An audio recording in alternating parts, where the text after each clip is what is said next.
Okay, Get it. hey, good afternoon. Herb Stratford, KMSB Fox 11 in Tucson. Hey, Herb. Hey, it's great to see you guys. Thanks for joining us. Certainly, thank you. So, Sherri, let me start with you. Did you and James know each other before this project happened, We or still how did don't. that happen? Yeah. No, I did not know James. I didn't. I knew his work. I was a huge fan of Alex Cross and the murder mysteries, and I only knew him from his work. So, was there a vetting process involved with that? I mean, or did you just sort of handpick him? I handpicked him. I thought I want somebody who is Michael's equal on that page. I want somebody who I really feel that can carry this story and keep the suspense up and build out the characters. And there really was only one person in mind, and that was I was James. a big fan of Michael's. I'd read all of his novels and his memoirs, and so it was sort of an easy. Sherri sent me the unfinished manuscript, and I read it very quickly. And it has that dual. It's got two storylines which merge, which are great. The one being this volcano, which threatens to destroy Hawaii, and then there's toxic waste buried there by the military, which they didn't know about. And if that gets struck by the lava, or whatever, it will just eliminate life on the planet. So I'm going like, yes, this is a cool story. It was. I mean, let's see how we can finish this one and make it work. Right, and it was one of. I knew I needed somebody with his talent, because it's two ticking clocks. It's not just the one. Right. It's Yeah. like two that are like thumping. You've got to keep them both going and active at the same time. So James, you've collaborated with some big names in the past, and was this a little bit different, this project?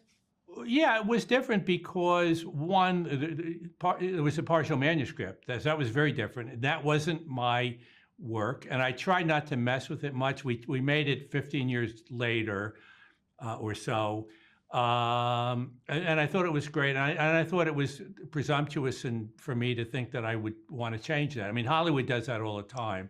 I don't know why, but I don't understand the Hollywood screenwriters, but I didn't want to do that. I just didn't want to do that.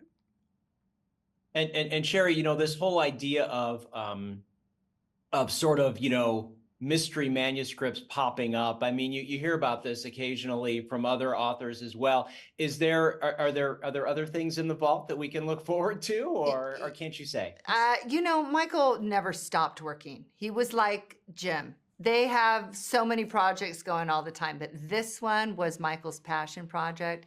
This one had his heart and his soul set in Hawaii, set on his love for volcanoes. You see volcanoes in other films, Jurassic, Congo, in some of his other books, but this was the one that was dedicated to volcanoes. And so I just felt... Where'd you go on your honeymoon? I went to Pompeii. I told him early on that Michael took me. We went to Italy, and then the next thing you know, we're in Pompeii, and I'm like, Mount Vesuvius, this is interesting. And it really was, because Michael could make anything sound interesting.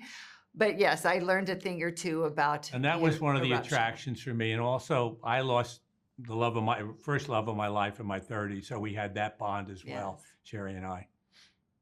What about other folks that you would love to collaborate with, James? Putin. Is there a short list? Yeah, Putin, because he knows where all the bodies are buried. Pope Francis. I don't know. Yeah, it's my short list.